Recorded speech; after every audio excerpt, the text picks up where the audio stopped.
সৎ কাজের আদেশ ও অসৎ কাজের নিষেধ অত্যন্ত গুরুত্বপূর্ণ একটি বিষয়। সৎ কাজের আদেশ ও অসৎ কাজের নিষেধ এর আরবি হচ্ছে আমর বিল মারুফ নহি আনিল মুনকার। পবিত্র কুরআনুল কারীমের মধ্যে আল্লাহ পাক রব্বুল আলামিন একাধিক স্থানে এই আমর বিল মারুফ নহি আনিল মুনকার, সৎ কাজের আদেশ দান ও অসৎ কাজ থেকে বাধা প্রদান এর নির্দেশনা আল্লাহ দিয়েছেন।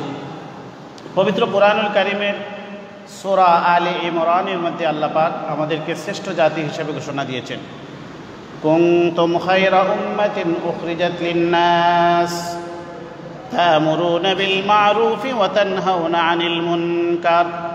আল্লাহ পাক রব্বুল আলামিন বলেন, তোমরাই হচ্ছে শ্রেষ্ঠ জাতি, উখরিজাত লিন-নাস, মানুষের কল্যাণের জন্যই তোমাদেরকে তৈরি করা হয়েছে। তা'মুরুনা বিল মা'রুফি ওয়া তানহাউনা আনিল মুনকার, তোমাদের দায়িত্ব হবে তোমরা সৎ কাজের আদেশ করবে, অসৎ কাজ থেকে মানুষকে বাধা প্রদান করবে। তাহলে আমাদেরকে শ্রেষ্ঠ জাতি বলেছেন আল্লাহ পাক, শ্রেষ্ঠ উম্মত, সমস্ত উম্মতের থেকে উম্মতে মুহাম্মদী হচ্ছে শ্রেষ্ঠ। আর শ্রেষ্ঠ জাতির কিছু কারণ বর্ণনা করেছেন, উখরিজাত লিন-নাস, মানুষের কল্যাণের জন্য তোমাদেরকে বের করা হয়েছে। এখানে আমাদের উদ্দেশ্য হচ্ছে মানবতার কল্যাণ করা। যেহেতু আমরা মানবতার কল্যাণকামী উম্মতে মুহাম্মদী, এজন্য আমাদেরকে শ্রেষ্ঠ উম্মত বলা হয়েছে। আর আমাদের দায়িত্ব মানবতার কল্যাণটা কিভাবে হবে, তা'মুরুনা বিল মা'রুফি ওয়া তানহাউনা আনিল মুনকার, তোমরা মানুষকে সৎ কাজের আদেশ দিবে, অসৎ কাজ থেকে বাধা প্রদান করবে। এর মাধ্যমে মানুষের কল্যাণটা আসলে কিভাবে হয়? মানুষের কল্যাণ তো আমরা বিভিন্নভাবে করতে পারি, তাই না? একজন খাদ্যহীন মানুষকে যদি আমি খাদ্য দান করি, এটা কল্যাণের কাজ, এটা অবশ্যই সওয়াবের কাজ, তাই না? একজন বস্ত্রহীন মানুষকে যদি আমি বস্ত্র দান করি, কাপড় দান করি, এটা কল্যাণের কাজ, অবশ্যই এটা। একজন চিকিৎসাহীন মানুষকে চিকিৎসার ব্যবস্থা করি, এটাও কল্যাণের কাজ। গরিব অসহায় মিসকিন মানুষদের পাশে আমি দাঁড়াই, এটা কল্যাণের কাজ, এটা নিঃসন্দেহে এটা কল্যাণের কাজ, এতে কোনো সন্দেহ নাই। কিন্তু মানুষের প্রকৃত কল্যাণটা কোনটার মধ্যে? একজন মানুষ খাদ্যহীন অবস্থায় আছে, আমি তাকে খাদ্য দিলাম, তার খাদ্যের চাহিদা সাময়িক পূরণ হয়ে গেল। একজন চিকিৎসাহীন মানুষ, তাকে আমি চিকিৎসা দিলাম, তার চিকিৎসার চাহিদা সাময়িক পূরণ হয়ে গেল, সুস্থ হয়ে গেল। একজন কর্মহীন মানুষকে আমি একটি কর্ম দিয়ে দিলাম, কর্মের ব্যবস্থা করে দিলাম, এটা তার যে জীবন নির্বাহের যে সংকট ছিল, এটা দূর হয়ে গেল। এই যে কল্যাণগুলা, এইগুলা সবই হচ্ছে ইহকালীন কল্যাণ। অর্থাৎ সে দুনিয়াতে হয়তো স্বাচ্ছন্দ্যে সুন্দরভাবে জীবনযাপন করে দুনিয়া থেকে চলে যাবে, কিন্তু তার ঈমান আমলের যে কল্যাণ, তাকে ঈমানের কথা দাওয়াত দেওয়া, তাকে আমলের দাওয়াত দেওয়া, তার আখলাক উন্নতির কথা তাকে বলা, সে যেন কোনো প্রকারের অন্যায় কাজে জড়িত না হয়, এই অন্যায় কাজ থেকে তারে বিরত রাখার সর্বাত্মক চেষ্টা করা, এই যে কল্যাণ, এটা হচ্ছে চিরস্থায়ী কল্যাণ। এটা ইহকালীন কল্যাণ, আখিরাতের জন্য কল্যাণ, দুনিয়ারও কল্যাণ, আখিরাতেরও কল্যাণ। এই জন্য মানুষকে সৎ কাজের আদেশ দেওয়া, অসৎ কাজের নিষেধ করা, এটা হচ্ছে প্রকৃতপক্ষে মানবতার কল্যাণ। এই জন্য নবী রাসূলদেরকে আল্লাহ পাক রব্বুল আলামিন যুগে যুগে যে কাজ দিয়ে প্রেরণ করেছে, নবী রাসূলদের এই কাজটাই ছিল যে তারা বিশ্ববাসীকে সৎ কাজের আদেশ দিয়েছেন, অসৎ কাজের নিষেধ করেছেন। এটাই ছিল নবী রাসূলদের কাজ। আগেকার যুগের যে সমস্ত নবী রাসূলগণ দুনিয়া থেকে চলে যেতেন, এর পরবর্তীতে তাদের উম্মত যারা দুনিয়াতে থাকতো, এই কাজটা তারা করতো না, কারণ তারা মনে করতো এটা শুধু নবীর কাজ। আর ওই সময়ে সিস্টেম ছিল নবীর পরে নবী আসে যেতেন, একজন নবী দুনিয়া থেকে চলে যাওয়ার পরে আরেকজন নবী এই গ্যাপটা পূরণ করে নিতেন। এই জন্য নবীরাই এই কাজ করতেন, উম্মতরা এরকম কাজ করার কোনো প্রয়োজন হতো না।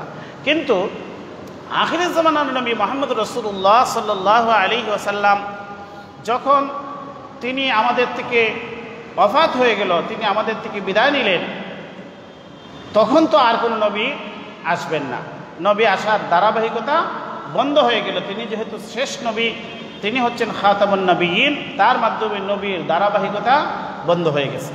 এই জন্য নবী তো আর আসবেন না, এই যে নবীদের কাজ ছিল মানুষকে সৎ কাজের আদেশ করা, অসৎ কাজ থেকে বিরত রাখা। এই দাওয়াতের কাজ কারা করবে? এই দাওয়াতের কাজ উম্মতে মুহাম্মদী করবে। নবী করিম সাল্লাল্লাহু আলাইহি ওয়াসাল্লাম ওনার যে শেষ ভাষণ ছিল, যেটা ছিল বিদায় হজের ভাষণ, এই বিদায় হজের ভাষণে নবী করিম সাল্লাল্লাহু আলাইহি সাল্লাম সমবেত সাহাবায়ে কেরামদেরকে উল্লেখ করে বলেছেন যে বাল্লিগু আন্নি ওয়ালাউ আয়া ফালিবাল্লিগু শাহিদু মিনকুমুল গায়বা। আমার যে বার্তা, আমার যে বাণী, আমার যে কাজ ছিল, আমি তোমাদেরকে যা কিছু বলেছি, যেসব ভালো জিনিস তোমাদেরকে আদেশ দিয়েছি, যেসব মন্দ জিনিস থেকে তোমাদেরকে বিরত রেখেছি, এই যে দাওয়াত ছিল এটা তোমরা অন্যের কাছে পৌঁছে দাও। তোমরা যারা উপস্থিত আছো অনুপস্থিতদের কাছে পৌঁছে দাও।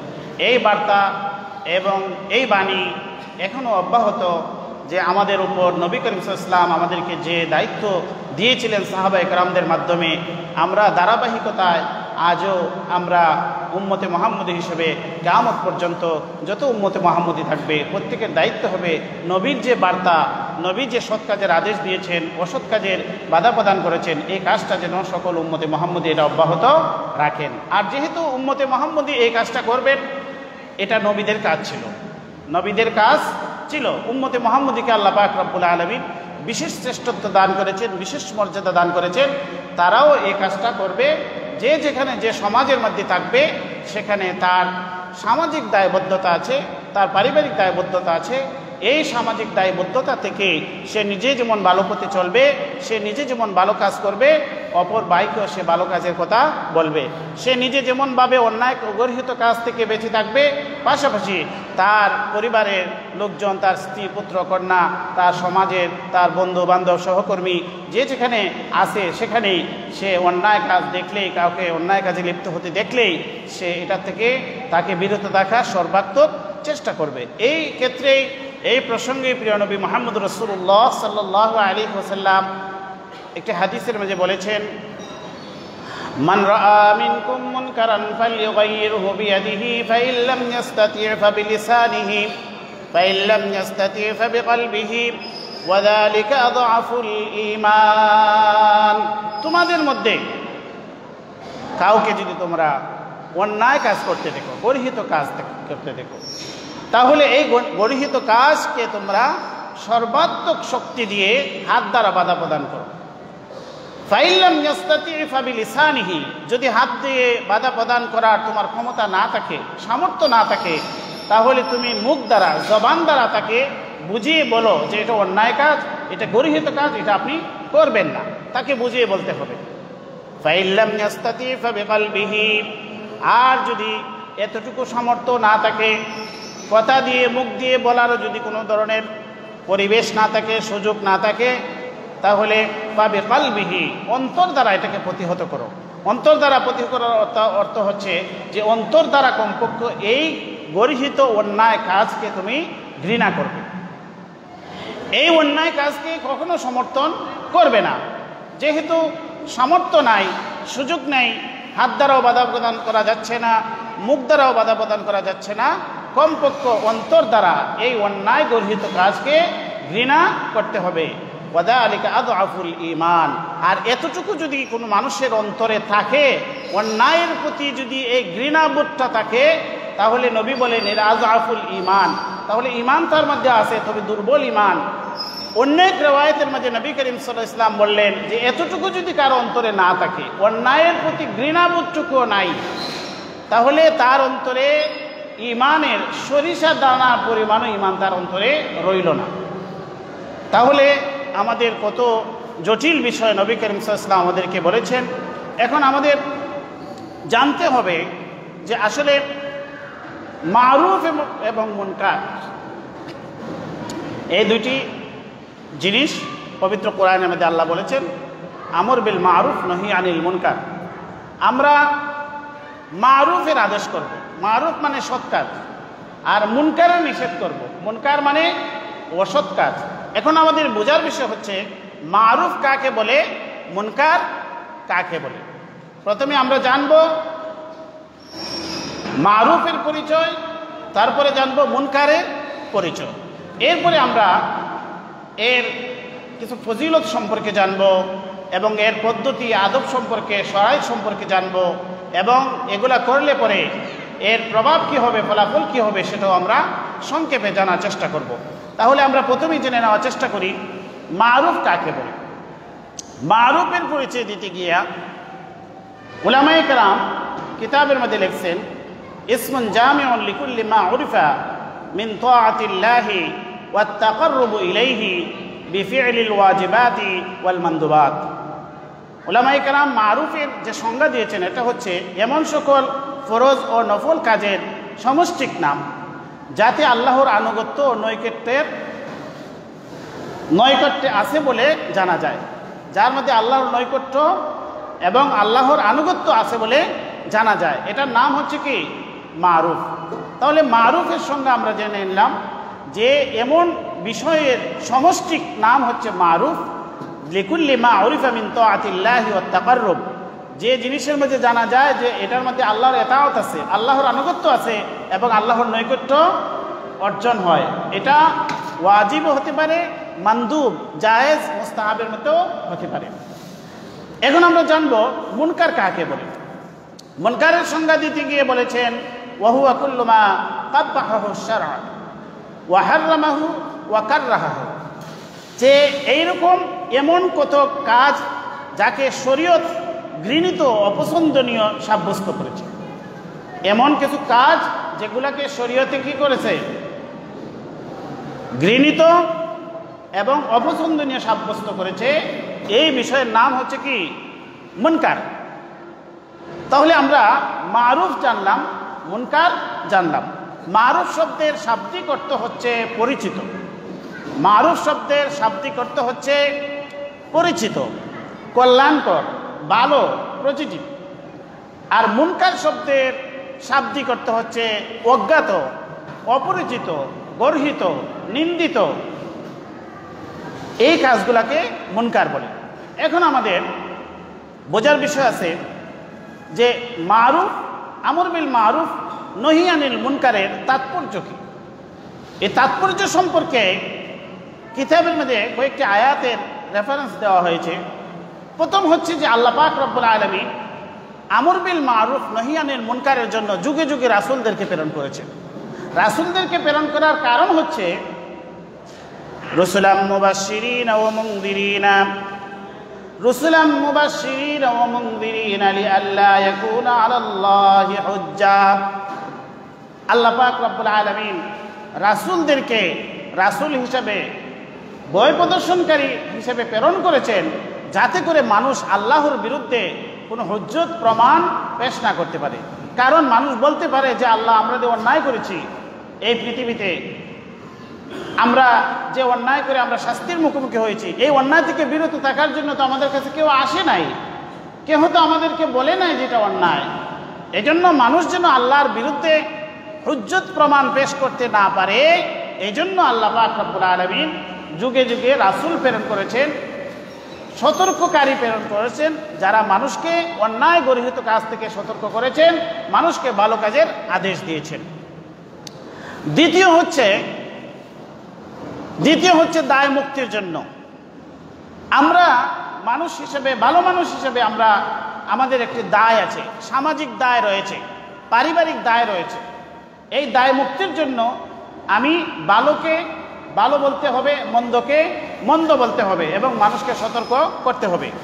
পবিত্র কুরআনুল কারীমের মধ্যে আল্লাহ পাক রব্বুল আলামিন একটি ঘটনার প্রেক্ষিতে বলেছেন ক্বালু মাযিরাতান ইলা রাব্বিকুম, ক্বালু মাযিরাতান ইলা রাব্বিকুম ওয়া লাআল্লাহুম ইয়াত্তাকুন। সেখানে একটি ঘটনার প্রেক্ষিতে আল্লাহ পাক রব্বুল আলামিন এই আয়াতটা বর্ণনা করেছেন যে দাউদ আলাইহিসসালামের আমলে কিছু মানুষ অন্যায় কাজে জড়িত হয়ে গিয়েছিল। যখন তারা অন্যায় কাজে জড়িত হয়েছিল, এই অন্যায় কাজটা ছিল আল্লাহর নিষিদ্ধ বস্তুতে, নিষিদ্ধ কাজের মাঝে তারা জড়িত হয়ে গিয়েছিল। সেখানে ওই যুগে দাউদ আলাইহিসসালামের আমলে তারা তাদের সাপ্তাহিক যে ইবাদতের দিনটি ছিল সেটা ছিল শনিবার। আমরা শুক্রবারে বিশেষ ইবাদত জুমার জন্য আমরা মসজিদে একত্রিত হই। আর সেই যুগে দাউদ আলাইহিস সালামের আমলে ওনার অনুসারী যারা ইহুদি ছিল তারা শনিবারে তাদের ইবাদতের বিশেষ দিন ছিল। আর এই শনিবারে তাদের যে বাসিন্দা, তাদের বসবাসের যে স্থানটা ছিল সেটা ছিল নদীর পাড়ে, সমুদ্রের পাড়ে তারা বসবাস করত। এই সমুদ্রের পাড়ে তারা বসবাস করত, এই জন্য শনিবারে তাদের কাছে সমুদ্রের মাছগুলি শনিবারে একদম উপরে চলে আসতো, সৈকতে চলে আসতো। তো আল্লাহর পক্ষ থেকে দাউদ আলাইহিস সালাম তাদেরকে বলে দিলেন যে তোমরা শনিবারে মাছ মারতে পারবা না। শনিবারে যেহেতু প্রাকৃতিকভাবে এই মাছগুলা একদম সৈকতে চলে আসে, একদম পানির উপরে চলে আসতো, এটা একটা বিশেষ কারণ ছিল। তাদেরকে পরীক্ষা করার জন্য আল্লাহর পক্ষ থেকে বলা হলো তোমরা শনিবারে মাছ মারা তোমাদের জন্য নিষিদ্ধ। কিন্তু এখানে দুইটা পক্ষ হয়ে গেল। এক পক্ষ এই শনিবারেই তারা মাছ মারত এবং কৌশলে তারা মাছগুলাকে আটকে রাখত, আর আরেক পক্ষ তারা মাছ মারে নাই, আল্লাহর নবীর কথা শুনেছে এবং তাদেরকে বিরত রাখার চেষ্টা করেছে। তো এই প্রসঙ্গে আল্লাহ পাক রব্বুল আলামিন বলেন, ওয়াসআলহুম আনিল ক্বরিয়াতিল্লাতী কানাত হাযিরাতাল বাহরি ইয ইয়াদুনা ফিস সাবতি। তাদেরকে আপনি জিজ্ঞেস করুন, অর্থাৎ ওই সম্প্রদায় বনি ইসরাইল যারা তো এই আগের ইতিহাস তারা জানে, তাদেরকে আপনি জিজ্ঞেস করুন। আমাদের নবীকে বললেন আনিল কারিয়া, ওই জনপদের সম্পর্কে, আল্লাতী কানাত হাযিরাতাল বাহরি, যারা সমুদ্রের পাড়ে বসবাস করত। ইয ইয়াদুনা ফিস সাবতি, শনিবারের ব্যাপারে যারা সীমা লঙ্ঘন করেছিল। ইয তাতিহিম হিতানুহুম ইয়াওমা সাবতিহিম, তাদের ইয়াওমা সাবতিহিম শুরআন, শনিবারে মাছগুলো একদম উপরে চলে আসতো। ওয়া ইয়াওমা লা ইয়াসবিতুন, আর শনিবার না হলে এভাবে তারা মাছগুলা উপরে বাসতো না। লা তাতিহিম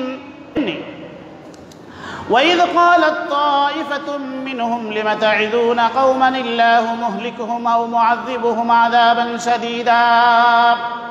যখন তাদেরকে একটি তায়েফা, তাদের একটি অংশ তাদেরকে বলল, ওই অন্যায়কারীদেরকে, যে তোমরা এটার থেকে বিরত থাকো, তোমরা এই অন্যায় কাজে জড়িত হবে না, তখন তারা বলল লিমা তাইদুনা কওমান ইল্লাহু মুহলিকুহুম আও মুআযযিবুহুম আযাবান শাদীদা, আল্লাহ যদি তাদের গজব দিবেন তোমাদের কি, তোমরা এদেরকে বাধা দেও কেন?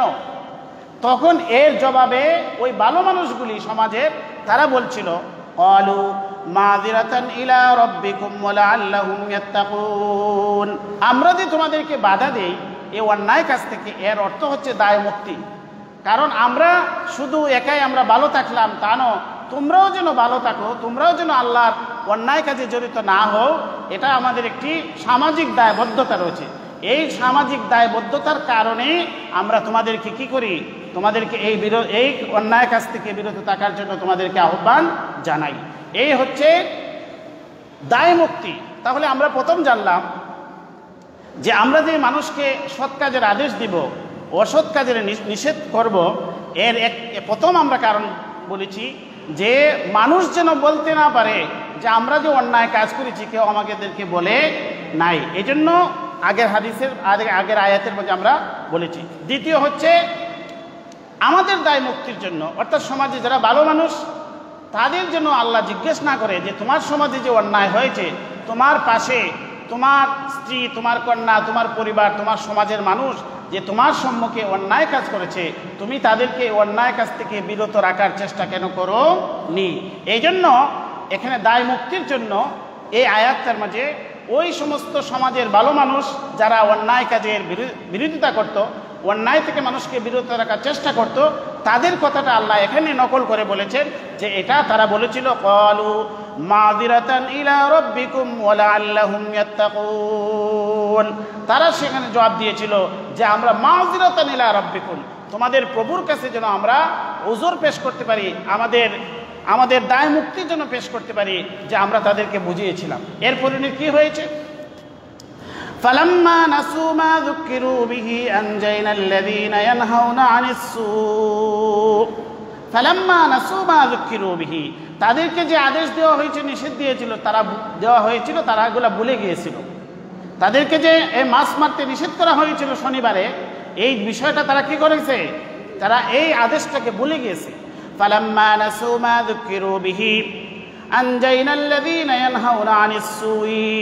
আল্লাহ পাক রব্বুল আলামিন বলেন, যারা আমার আদেশকে অমান্য করে এই অন্যায় গর্হিত কাজের মাঝে যারা জড়িত হয়েছিল তাদেরকে আমি ধ্বংস করে দিয়েছি। আনজাইনাল্লাযীনা ইয়ানহাউনা আনিস সু, আর আমি নাজাত দান করেছি, রক্ষা করেছি কাদেরকে, যারা অন্যায় কাজে বাধা দিয়েছিল। আনজাইনাল্লাযীনা ইয়ানহাউনা আনিস সুই ওয়া আখাযনাল্লাযীনা যালামু বিআযাবিন বাঈস, আর এই জালিমদেরকে, ওই অন্যায়কারীদেরকে আমি পাকড়াও করেছি। ওয়া আখাযনাল্লাযীনা যালামু বিআযাবিন বাঈস, এমন আযাব, এটা বাঈস খুবই শক্ত কঠিন আযাব। বিমা কানু ইয়াফসুকুন, কিসের বদলা হিসাবে? তারা যে পাপিষ্ঠতা করেছিল, আল্লাহর অবাধ্যতা করেছিল, এই অন্যায়ের বদলা হিসাবে তাদেরকে আমি কঠিন শাস্তি দিয়েছি। কঠিন শাস্তিটা কি? ফালাম্মা আতাউ আম্মা নুহু আনহু, তারা তাদের এই নিষিদ্ধ কাজে তারা যখন সীমালঙ্ঘন করেছে, তারা এই নিষিদ্ধ কাজে যখন তারা অন্যায়ভাবে তারা এই জড়িত হয়েছে, কুলনা লাহুম কুনু কিরাদাতান খাসিন, আল্লাহ বলেন তাদেরকে আমি বলে দিলাম তোমরা বানরে পরিণত হয়ে যাও, লাঞ্ছিত বানরে তোমরা পরিণত হয়ে যাও, তোমরা বানরে পরিণত হয়ে যাও। সত্যিকার অর্থে দেখা গেল যে এই যে সমস্ত লোকগুলা আল্লাহর অবাধ্য কাজে, অন্যায় কাজে যারা জড়িত হয়ে গিয়েছিল, তাদের মাঝে তাদের থেকে এই ভালো মানুষগুলো আলাদা হয়ে গিয়েছিল। এই ভালো এবং মন্দ তারা একত্রে বসবাস করে নাই। একই পরিবারে দেখা গেল যে এক ভাই সে অন্যায় কাজে জড়িত, আর এক ভাই ন্যায় পথে আছে, এই জন্য দুই ভাই আলাদা হয়ে গেল। একই পরিবারের পাট হয়ে ভালো মানুষগুলা একদিকে চলে গেল, মন্দ মানুষগুলা ওই অন্যদিকে চলে গেল। ওই মন্দ মানুষগুলা তারা শনিবারে মাছ মারার মাঝে লিপ্ত থাকলো। হঠাৎ করে দেখা গেল যে ওই যে মন্দ বসতি ছিল, এই মন্দ বসতির মধ্যে আর কোনো কোলাহল শোনা যায় না, মানুষের কোনো আওয়াজ শোনা যাচ্ছে না। ওই ভালো মানুষগুলা তারা ওই বস্তিতে গেল, গিয়া দেখলো যে তারা সবগুলা, সেখানে যারা যুবক ছিল তারা বানরে পরিণত হয়ে গেল, আর যারা বৃদ্ধ ছিল তারা শুয়োরে পরিণত হয়ে গেল। এই অবস্থায় তারা এই বানর হওয়ার পরেও, শুয়োরে পরিণত হওয়ার পরেও তারা তাদের আত্মীয় স্বজনকে দেখে চিনতে পারল, এবং তাদের আত্মীয় স্বজনকে দেখে তারা কান্নাকাটি করতে লাগলো, আফসুস করতে লাগলো। কিন্তু তাদের এই আফসুস আর কোনো কাজে আসলো না। 3 দিন পর্যন্ত তারা এই অবস্থার মধ্যে ছিল। এরপরে তারা সবাই সমূলে ধ্বংস হয়ে গেল, তারা মৃত্যুবরণ করল। নবী করিম সাল্লাল্লাহু আলাইহি ওয়াসাল্লামকে একজন সাহাবী জিজ্ঞেস করলেন, ইয়া রাসূলুল্লাহ, আমাদের সমাজে বর্তমানে যে বানর এবং শুয়োরগুলা দেখা যায়, এরা কি ওই বানর এবং শুয়োরগুলা নি যারা আল্লাহর গজবে বানর এবং শুয়োরে পরিণত হয়েছিল? নবী করিম সাল্লাল্লাহু আলাইহি ওয়াসাল্লাম বললেন, না, কোনো জাতিকে যদি আল্লাহ বিকৃত করে দেন গজবের মাধ্যমে, তারা পৃথিবীতে আর বেঁচে থাকে না, তাদের বংশধর আর থাকে না, তারা ধ্বংস হয়ে যায়। এই বানর এবং এই শুয়োরগুলি ওই সময় ধ্বংস হয়ে গেছে, তাদের কোনো বংশধর পৃথিবীতে বাকি নাই। ওই ঘটনার আগেও যেমন বানর শুয়োর পৃথিবীতে ছিল, এরপরেও বানর শুয়োর পৃথিবীতে থাকবে। বর্তমান বানর এবং শুয়োরের সাথে ওই আযাব গজব প্রাপ্ত বানর শুয়োরের কোনো সম্পর্ক নেই। অতএব এখান থেকে আমরা একটা জিনিস বুঝলাম যে সমাজে যদি অন্যায় হয়, তাহলে এই অন্যায় কাজকে, মানুষকে অন্যায় কাজ থেকে বাধা প্রদান করা, এটা হচ্ছে আমাদের সামাজিক দায়বদ্ধতা। যদি আমরা সামাজিক দায়বদ্ধ হিসাবে আমরা আমাদের অবস্থান থেকে আমরা যদি মানুষকে অন্যায়, নিজে যেমনভাবে আমরা অন্যায় থেকে বিরত থাকবো, আমার অপর ভাইকেও আমি অন্যায় কাজ থেকে বিরত রাখবো। তাহলে এর তাৎপর্য আমরা 2টা জিনিস জানলাম। প্রথম হচ্ছে যে মানুষ যেন একথা বলতে না পারে যে আমাদেরকে কেউ সতর্ক করে নাই, এই জন্য অন্যায়কারীকে অন্যায় কাজ থেকে বিরত থাকার চেষ্টা করতে হবে। 2 নম্বর হচ্ছে যারা সমাজের ভালো মানুষ, তারা যেন দায় মুক্তি অর্জন করতে পারে, এই জন্য অন্যায় কাজের বাধা দিতে হবে। 3 নম্বর হচ্ছে কল্যাণ, যারা অন্যায় কাজে জড়িত তাদের কল্যাণের জন্য এটা প্রয়োজন। এই জন্য এই প্রসঙ্গে আল্লাহ পাক রব্বুল আলামিন বলেন, ওয়াযাক্কির ফাইন্না যিকরা তানফাউল মুমিনিন, হে নবী, আপনি তাদেরকে নসিহত করুন, তাদেরকে আপনি উপদেশ দিন। এই নসিহত উপদেশ তাদের জন্য কল্যাণকর হবে। তাহলে বোঝা গেল যে সমাজে যদি অন্যায়কারীদেরকে যদি আমরা বলি যে তোমরা অন্যায় কাজ করো না, তাহলে এটা তাদের জন্য কল্যাণকর হবে যদি তারা এই অন্যায় থেকে ফিরে আসে। ন্যায় কাজের আদেশ এবং অন্যায় কাজের নিষেধ, সৎ কাজের আদেশ এবং অসৎ কাজের নিষেধ সম্পর্কে, ফজিলত সম্পর্কে আল্লাহ পাক রব্বুল আলামিন বলেন, ওয়াল মুমিনুনা ওয়াল মুমিনাতু বা'দুহুম আউলিয়াউ বা'দ ইয়া'মুরুনা বিল মা'রুফি ওয়া ইয়ানহাউনা আনিল মুনকার ওয়া ইউকিমুনাস সালাতা ওয়া ইউতুনাজ যাকাতা ওয়া ইউতিউনা আল্লাহা ওয়া রাসূলাহু উলাইকা সায়ারহামুহুমুল্লাহ। আল্লাহ পাক রব্বুল আলামিন মুমিনদের গুণাবলী বর্ণনা করতে গিয়ে বলেছেন যে মুমিনরা একে অপরের বন্ধু। ওয়াল মুমিনুনা ওয়াল মুমিনাত বা'দুহুম আউলিয়াউ বা'দ। তারা কি করে? ইয়া'মুরুনা বিল মা'রুফি ওয়া ইয়ানহাউনা আনিল মুনকার। তারা সৎ কাজের আদেশ দেয়, অসৎ কাজের নিষেধ করে। ওয়া ইউকিমুনাস সালাত, তারা সালাত কায়েম করে। ওয়া ইউতুনাজ যাকাত, তারা যাকাত আদায় করে। উলাইকা সায়ারহামুহুমুল্লাহ, আর ওয়া ইউতিউনা আল্লাহ ওয়া রাসূলাহু, তারা আল্লাহ এবং আল্লাহর রাসূলের অনুসরণ করে। উলাইকা সায়ারহামুহুমুল্লাহ, তাদের উপরে আল্লাহর রহমত অবতীর্ণ হয়। তাহলে বোঝা গেল যে আমাদের যে দুনিয়াতে আমরা মুমিন হিসেবে আমাদের যে সমস্ত দায়িত্ব রয়েছে এর মধ্যে অন্যতম একটি হচ্ছে আমরা সৎ কাজের আদেশ দেব, অসৎ কাজের নিষেধ যদি আমরা করি তাহলে আল্লাহর পক্ষ থেকে আমাদের প্রতি রহমত আসবে। 2 নম্বর হচ্ছে আমরা যদি সৎ কাজের আদেশ দিই, অসৎ কাজের নিষেধ দিই তাহলে আমাদের সফলতা আসবে। এ প্রসঙ্গে আল্লাহ বলেন, ওয়ালতাকুম মিনকুম উম্মাতুন ইয়াদউনা ইলাল খায়রি ওয়া ইয়া'মুরুনা বিল মা'রুফি ওয়া ইয়ানহাউনা আনিল মুনকার ওয়া উলাইকা হুমুল ফাইজুন।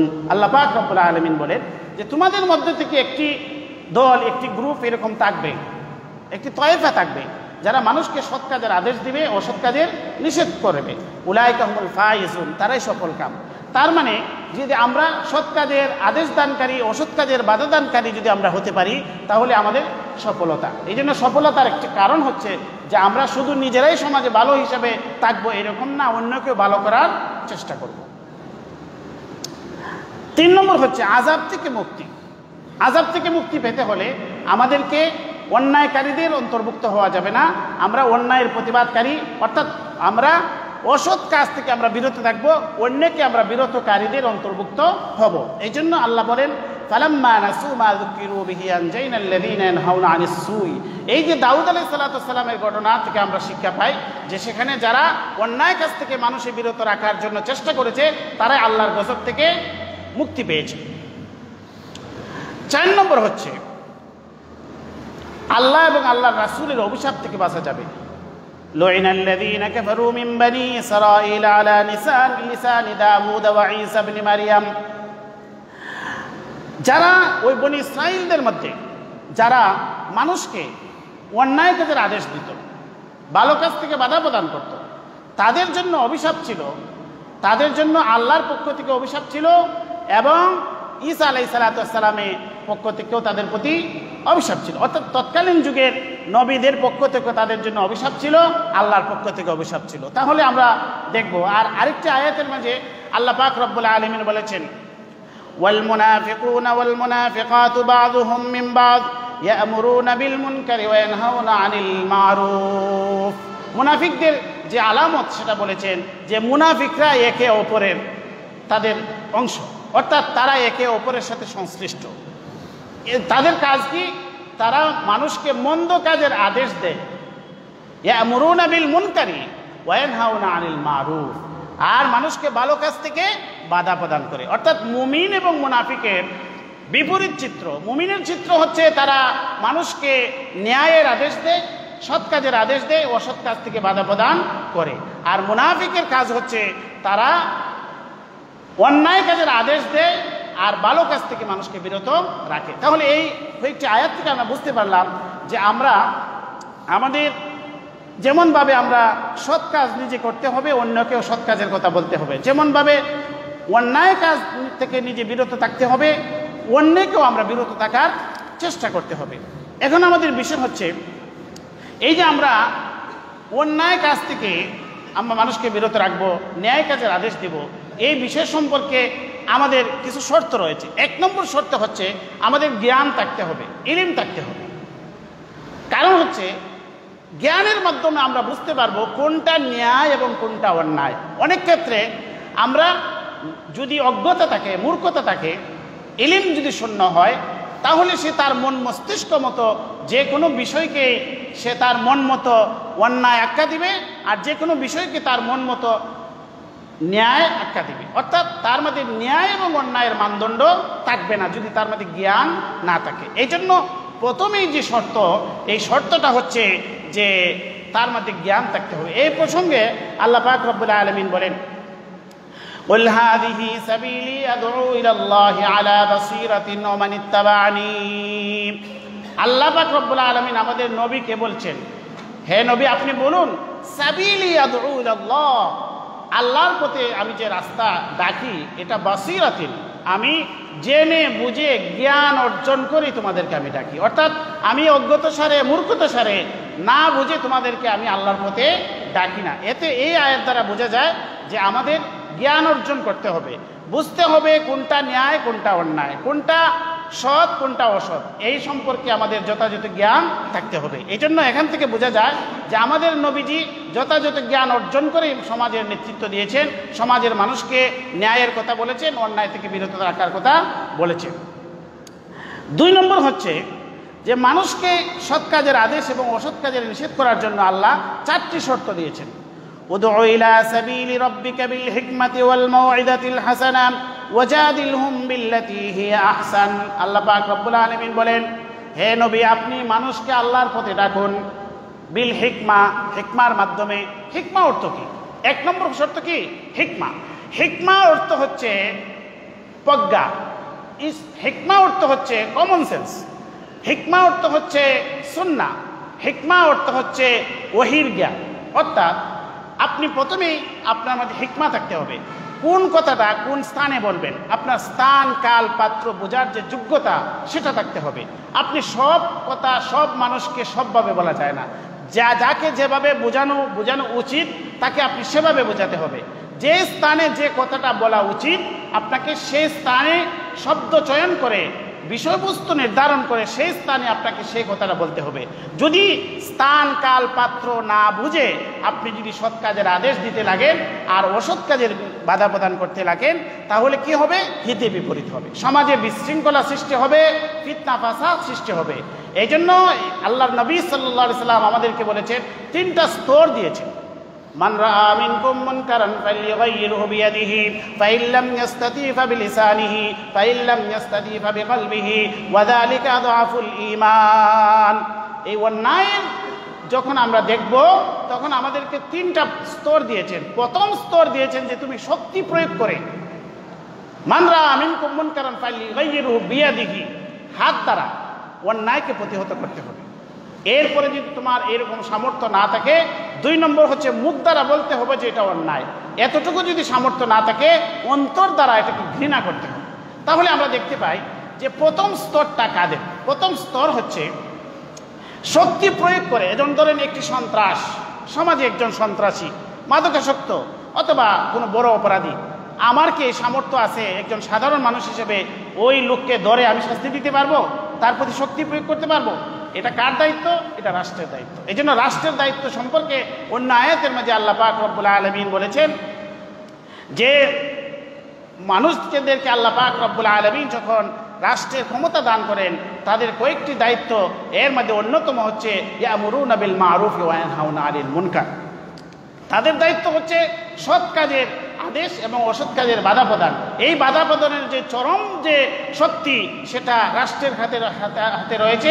সন্ত্রাসীদেরকে দমন করার জন্য, অন্যায়কারীদেরকে দমন করার জন্য যে সর্বোচ্চ শক্তি প্রয়োগ সে দায়িত্ব রাষ্ট্রের কাছে রয়েছে। অতএব যে দায়িত্ব রাষ্ট্রের সেখানে আমি হাতে তোলার আমাদের কোনো অধিকার সাধারণ মানুষের নেই। আমি রাষ্ট্রের আইনের সহায়তা নিতে পারি, আইনের দ্বারস্থ হতে পারি। একজন অন্যায়কারীর সম্পর্কে রাষ্ট্রের কাছে আমি অভিযোগ পেশ করতে পারি যে এই ব্যক্তি অন্যায়কারী, সে সন্ত্রাসী অথবা সে সমাজবিরোধী, আমি জানাইতে পারি এবং আইন শৃঙ্খলা রক্ষাকারী বাহিনী সেটা তদন্ত করে তাদেরকে গ্রেপ্তার করে সে দৃষ্টান্তমূলক শাস্তি রাষ্ট্রের মাধ্যমে, আদালতের মাধ্যমে তার দৃষ্টান্ত পেশ করবে। অতএব নবী করিম সাল্লাল্লাহু আলাইহি ওয়াসাল্লাম আমাদেরকে যে প্রথম কথাটা বলেছেন যে মান রাআ মিনকুম মুনকারান ফালইয়ুগাইয়িরহু বিয়াদিহি, হাত দ্বারা প্রতিহত করা, এটার চরম পর্যায়ে পরিপূর্ণ ক্ষমতা রয়েছে রাষ্ট্রের হাতে। 2 নম্বর হচ্ছে যে ফাইন লাম ইস্তাতি ফাবিলিসানিহি, মুখ দ্বারা কথা বলা। অর্থাৎ আমি যদি একটি অন্যায় সৃষ্টি হতে পারে, সামাজিক শান্তি শৃঙ্খলা বিনষ্ট হতে পারে, অথবা সব স্থানে সব কথা বলা যায় না,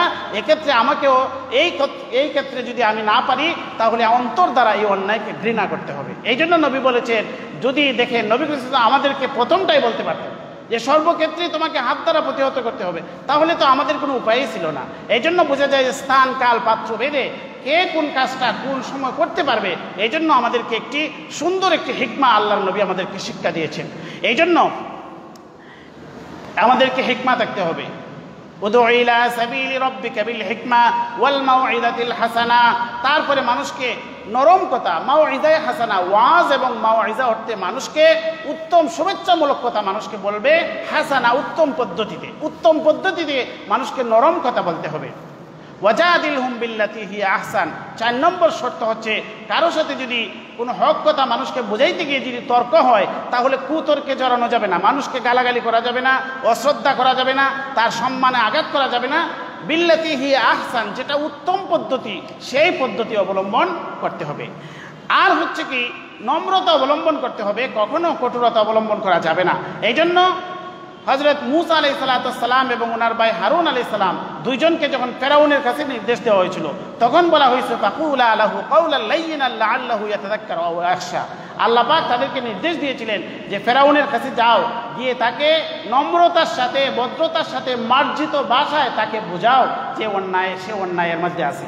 যদি তার সাথে গিয়ে তুমি অমার্জিত আচরণ করো, তার সাথে যদি আপনারা যে সমস্ত শিষ্টাচার বহির্ভূত আচরণ যদি করেন, তাহলে এখানে সে আপনার নসিহত গ্রহণ করবে না, বরং আপনাদেরকে সে কঠোর শাস্তি দেবে। এর থেকে বোঝা যায় যে কোনো মানুষকে যদি আপনি অন্যায়ের কাজটা বলতে চান, তাহলে তাকে মার্জিত ভাষায়, নম্র ভাষায় তাকে বলতে হবে।